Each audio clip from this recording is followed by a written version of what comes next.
So, on the road again, and this time with Arian Koster. Yes, well, thank you to be your guest, Johan. To be my passenger. Yeah, where are we going today? Yeah, that's the question. Where are we going, Well, Arian? Do you know that? Well, if it is up to me, I would go to a greener future. Yeah, with a more sustainable TV and a healthier environment. By the way, do you know how much wilderness you have in Netherlands? I think it's not so much. I think the most part of it is in sea. As a matter of fact, Netherlands is one of a few European countries that officially have 0% wilderness Oh wow! left. Sweden, on the other hand, has actually 32 or something like that. So I think we are leading. So we have a little bit more, but we are less people on a bigger country. So, but I mean that tells us something, right? That yeah. So this is a remark to make me feel slightly more comfortable. it was just something that struck me. But then, now we were here that environment is of course not necessarily the same thing as wilderness, but of course they are a little bit connected and so on. And I think your point is that this, as an industry, I think we have two big tasks as an industry. One task is to be as sustainable as possible ourselves. The other one is that this industry is, of course, one of the most important ones when it comes to explain to the public, if you will, how we are doing with from a sustainability perspective in general. Yeah, and well, then there is the question: is the public really waiting for this kind of thing? On the other hand, there is a growing portion of people that are aware of all of these issues, but we can't simply tell them how much energy our sector is using. It's totally intransparent. So suppose after having watched the YouTube movie, you want to know how much energy was there involved in getting this movie to me. Yeah, there's no way to answer that question. So we just slipped into this, but as some background, you are spending a lot of time and efforts on sustainability matters. That's right. Nowadays, and I think that's actually great to do that after a long career in TV and so on, and deciding that now I'm gonna spend a good chunk of time on doing my best in making this sustainable and good for the environment. So that is great. And you mentioned measuring power and so on, because that's actually something that we are trying to do as well. And to start with, it turns out that a lot of the different measures and so on that are done are just estimated and maybe calculated, and a lot of them are kind of calculated in the wrong way and so on. Yeah. So is that something that you are addressing? How do we measure, and how do we make sure that the measures we have actually are as close as the reality as possible, and not only based on some assumptions in the end? Yeah. I'm working on two activities in that field. One is very much related to our industry. It is part of the greening of streaming activity that is going on. I was asked to lead one of their less accord projects, where we do all kind of measurement and relay that back to the end user. It's called the Breadcrumbs project. Really interesting activity there going on, and I think it's the part and start of lots of these activities that we want to conduct. And the other activity is launching or starting up next year, which is part of an European project where with 10 different companies we are aiming to measure the end-to-end energy uses of services. And of course video and streaming is a service, but there are of course many other services, and it's more or less related there. So you mentioned that, or did I get it wrong? Is the goal that the end user, the consumer, in the end should be able to understand what is the kind of, if you will, the footprint that I create when I'm watching this movie or this clip? Is that the goal? Well, that for sure is going to help. But if you take all these measurements, you can do, of course, other very nice things.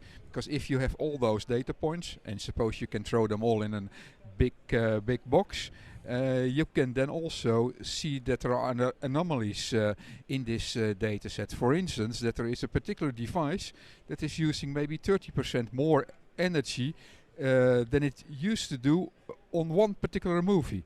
And then you can start ask your engineers, why is this happening? And now we can't answer, we can't ask the question because we don't know.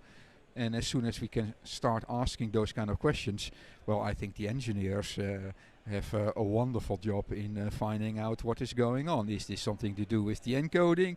Is there maybe something wrong with the silicon doing the decoding? Or maybe it's related to the network. We don't know. We will see funny things there. Yeah.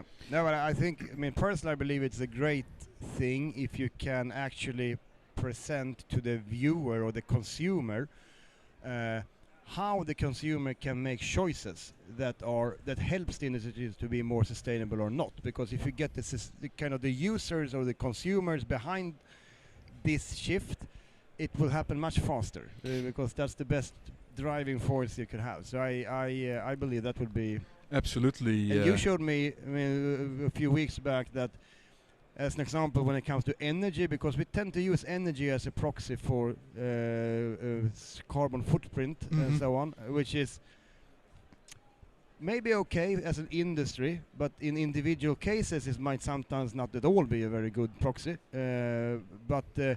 So as an example today there are real-time APIs and so on where you can get out the current energy mix in different grids and so on. So you could eventually maybe in the streaming platform, streaming service, show more or less in real time that if you watch this movie in HD or in 4K now, this will be the footprint, and if you're watching it later when the mix is expected to be different, it might be another and so on. So it could be even depending on time of day or depending on what choices you have in the menu of maybe different resolutions and so on, you might be able to have different options to impact the carbon footprint. Yeah, I think that can be done. You can very well forecast how much or how green the watts are that you're consuming.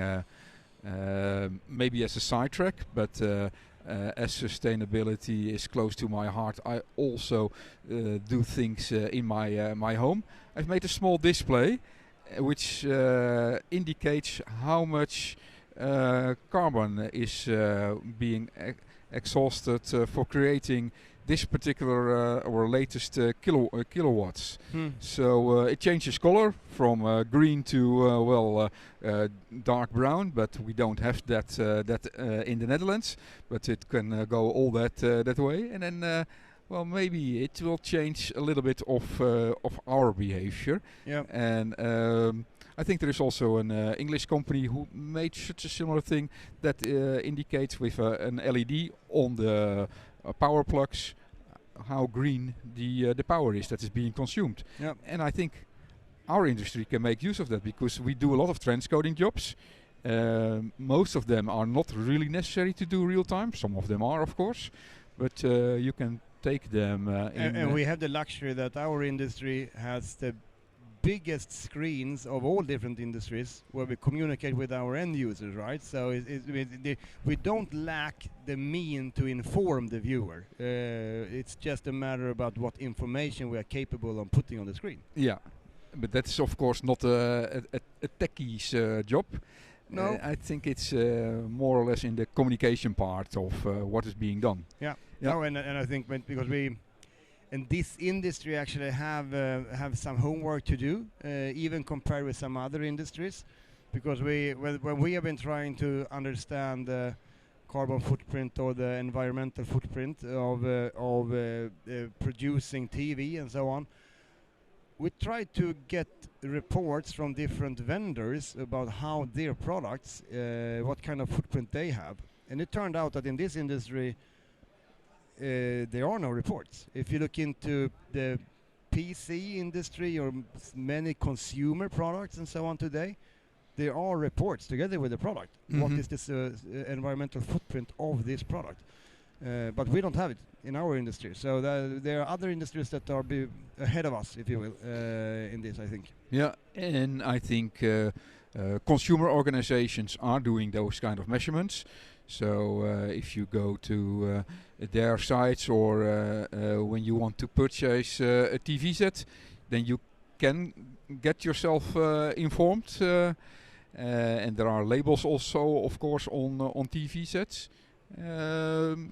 And I think you're right. It can start playing a bigger role than it's doing today. Yeah, no, I know that as an example we did, because we tried to understand how shifting to a more software-defined and, if you will, orchestrated solution, what benefits you get from that versus having dedicated appliances for a bunch of different applications.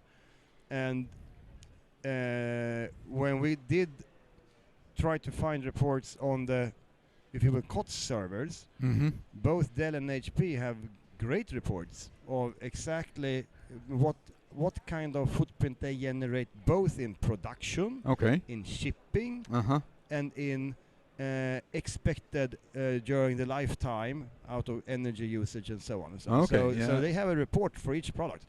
We don't have that for most of our products. And I think the EU have kind of decided that we must have that, so it's just a matter of time now before all vendors need to have those kind of reports. But it makes it more difficult for us to understand how much we've improved if we have no clue exactly how bad we were in the past. No, so starting with measurement, it's a good point in starting reduction. And of course, if you replace one server by another server doing twice as much for half the power, well, don't go for the exact measurements. It's going to help anyway. Do you think we as an industry have, or is that something we need to develop? If you will, test cycles. I mean, the car industry, they have their test cycles they run, and I know that they are questioned sometimes, and you can cheat in those test cycles, but at least there are test cycles, both in Europe and in the US, that you run on your cars in order to have some standard measurement to compare against. Do we need something similar in the TV industry, or do we have that already? Well, there is something done by consumer organizations where they measure the amount of power with certain test sequences. But that's only the consumer equipment they measure. It's not the full chain, or? No, it's not the full chain. No, in the full chain there is, I think there is room for a lot of improvement over there. You're very right. So maybe a version of the Big Buck Bunny that we run through the entire system or some sort, and use that as a benchmark content or something, because in the end, if you want to compare encoders, you must know what kind of content you did encode, because different content will require different kind of performance and power from the encoder. Yeah, it behaves differently. That is very true. So we need to make some steps in that field as well. So there is, I think, so much to do, and so much that we still can do. That's where I think just at the starting point of this whole activity of making our industry more greener. Yep. But there are also nice adjacent activities. Maybe you heard about the Albert initiative. Yes, and I think that they have done something great in the that they. I don't know if they use that across Europe, but in the UK they have adopted a lot of it. Yeah, I think that's where it started. I see it now also being used in Holland, but maybe also other countries are following there. No, and I think what's good with Albert is that since a large part of productions are partly funded with different funds. Yeah, look at the road. Oh, sorry. So I think what's good is that those funds have as a mandate that you must, according to the Albert measure, be carbon neutral in order to get those funds and so on. And there's plenty to do on the Albert to improve that as well and make it maybe more based on actual test cycles and less assumptions and so on. But it's definitely a good initiative. Yeah. All right, Arian, I think we're coming to the end of this road trip.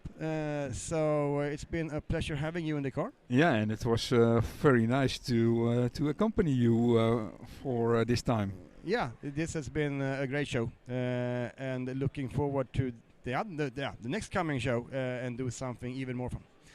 So have a good last day at IBC, and see you soon. Yeah, thank you all, Johan.